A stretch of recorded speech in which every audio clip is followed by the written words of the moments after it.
Welcome to the channel, guys. I'm Danny Malcolm. Thank you so much for joining me in today's video. Today I'm going to be sharing 4 keys to help you flush your driver and hit that thing miles.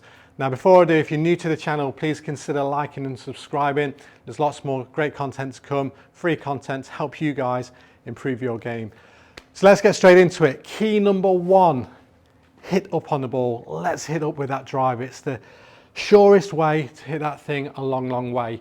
So to help with that, when you're setting your tee height, try and set it to a height whereby at address your ball is positioned about half of which is above the club face and half which is on the club face. That's really going to encourage you to hit up. A lot of players that tee it too low, that'll encourage them to hit more down on their drives, which is not the best way to hit it long. We want to be hitting up. That's going to help reduce the spin. Spin's a big killer when it comes to driver. That's really, that ball spinning backwards too much is going to stop that thing going forwards. So let's tee it up. That's number 1 in terms of hitting up on it. Also with that ball position, let's get that thing forward. So the way you can do this, set up feet together, ball in the middle, take a baby step to the left with your lead foot, big step to the right with your trail foot, a little bit of a tilt there with your upper body. Now we're in a position with the tee height, ball position and tilt. It's really going to encourage you to hit up at the point of impact, have that club ascending and working up. So that's number 1, guys, super important. Number 2 is lead foot. Let's get that lead foot flared out. Let's get it flared out. So particularly if you're like me, quite tight hips, and a lot of players when they're setting up with driver will set up pretty square with the feet, particularly their lead foot. And what that'll do is as you're coming into the shot, it's going to really restrict your ability to rotate through the shot. That could cause maybe some issues into the knee moving forward. Really don't want any injuries playing this game. And so by flaring that out as much as you feel like you want to, then that's going to really help you clear, get that leg straightened, get the hips through without any pressure through that knee there. So that would be a great one to consider there, flaring that lead foot out. Number three is going to be using the ground more effectively.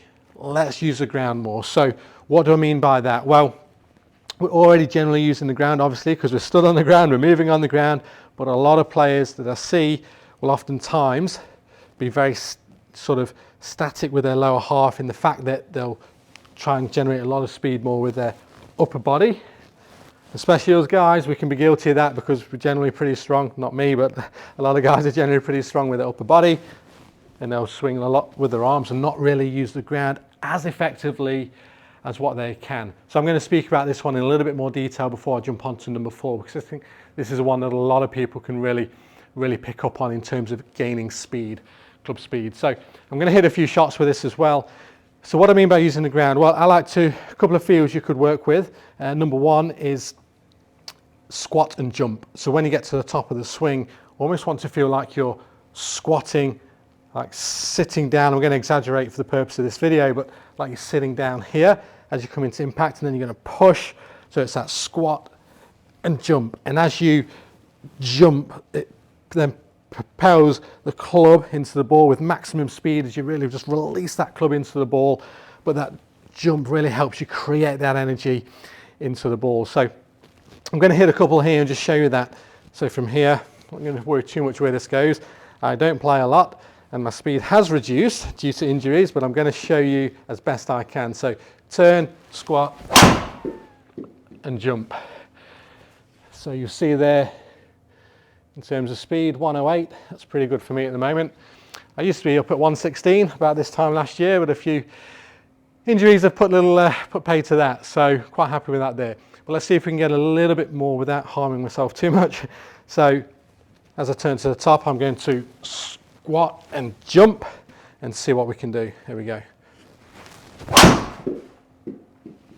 Definitely felt a bit more of a jump there. Actually felt my foot come off the ground a little bit.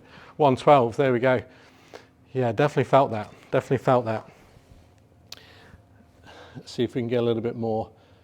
Another way to think of this is if you were those office chairs, those rotary spinny chairs that we sit on in the office, most of us for long periods during the day, is we want to imagine those spinny ones. If you was going to sit on one of those chairs and push that way with your lead foot, effectively you're going to spin yourself around that way. So that is kind of the feeling as we're coming into the shot. So it's a squat, and then when I say jump, it's basically like you're pushing that way. So it's like you're pushing there, effectively you're pushing that way, and the more you push that way, the more the ground pushes back. So equal opposite reaction. The more the ground pushes back, that's going to help you clear, it's going to help your legs straighten. So it's here and then bang, and you'll actually see with some of the long drive hitters, they actually move back because they're creating that much force through the ground, and you get that action as they snap into the shot. Whew, it's hard work this. So let's give that a go. Let's see if we can crank it above 112 by using that rotary chair feel. So here we go.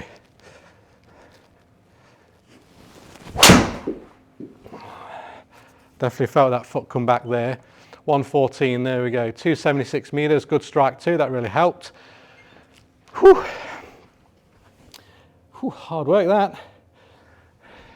Definitely felt there as I came in, I literally felt my foot come back. Let's see if you can see that on the camera this time. Last one before we move on to key number 4.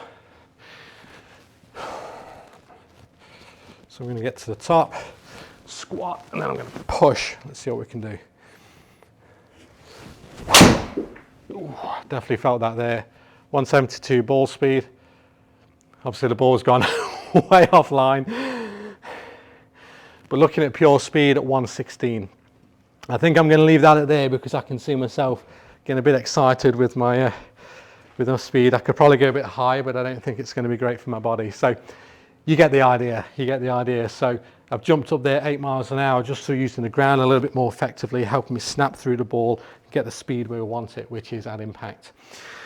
So that was key number 3. So far we've got key number 1, hit up on the ball.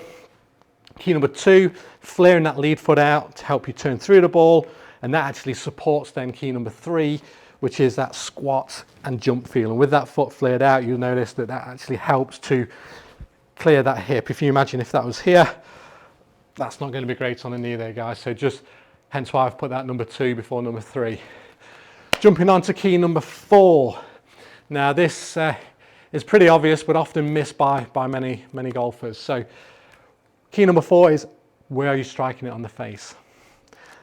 The key, and I've done a video on this previously, the secret, if you like, to longer drives is right there. Can you hit the middle of the face? So let's see where those shots were for me. Smash factor was good, even though I was cranking the speed up. For the most part, that was actually not too bad. A little bit toey, which can have the gear effect, hence why the shots were going a little bit to the left. So, but can you strike the middle of the face? And you see that'll start to give you this smash factor of a high number. So basically that's basically how efficiently you're striking it. 1.5 is phenomenal. 1.52 is about as high as you can go. So PGA Tour average sits around 1.48. So that is what we're looking for. Can you be efficient with your strike? So then your club speed is turned into better ball speed. So how do you monitor that? Well, if you look at something simple like strike spray, obviously we've got TrackMan here, but most people won't have the benefits of having that to use daily. So grab yourself some strike spray or some shoe spray, something that's going to leave a bit of a coating on your face, so that when you hit some shots, you're going to start to get some feedback. Now I'm going to hit a few and see what we can do. This is a surefire way to increase ball speed a longer distance, guys. Let's give it a go. Keep the squat feels going, but not go crazy.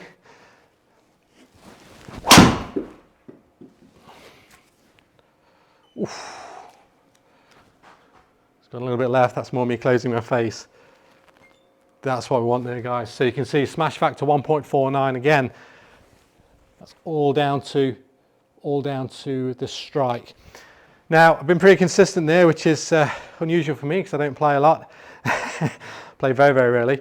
So that's quite good to see. I'm going to purposely, or try to, on purpose, hit these one off the toe next, and I'm going to try and hit one off the heel. And let's just see what that does to the smash factor and the ball speed. So here we go. I'm going to purposely try and hit this out of the toe.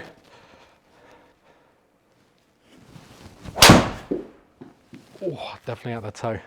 That thing twisted. So you'll see there, 1.4 smash factor.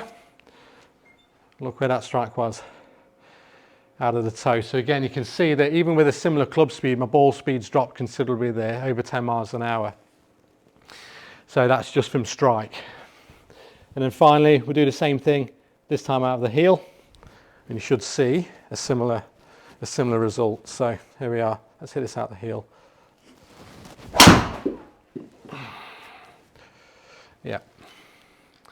Yep, smash factor is 1.45, ball speed's definitely dropped, club speed dropped a bit there as well, but you can certainly see that that was much more out of the heel. So I just wanted to share those three ideas that off centre hits, efficiency goes down, ball speed goes down, centre hits, bang, max efficiency there guys, max efficiency. So there you are, there's my top 4 keys at this point to help you flush your driver. Just reiterate those again. Number 1, hit up on it, tee the ball up, ball forward, little tilt to your right. Let's get hitting up on that thing. Number 2, flare the lead foot out to support that hit through the ball and take less stress off the left side of your body and your hips and your knee. Number 3, squat and jump.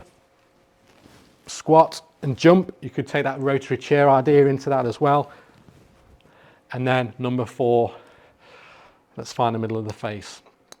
Let's find the middle of the face. So with feedback is a good way to develop that skill. There may be things technically in the swing that can improve that as well. So I'd recommend seeing your coach for that as well. If you don't have a coach, I do also offer personalised online coaching to golfers all around the world. So if you would like personalised coaching from myself, feel free to click the link above there and you find out some more information. But otherwise guys, thank you so much for watching. I hope that helped. Go out there, flush some drivers, hit that thing a long way, and hopefully you'll start to lower your scores. Thanks again for watching. Look forward to seeing you on the next video.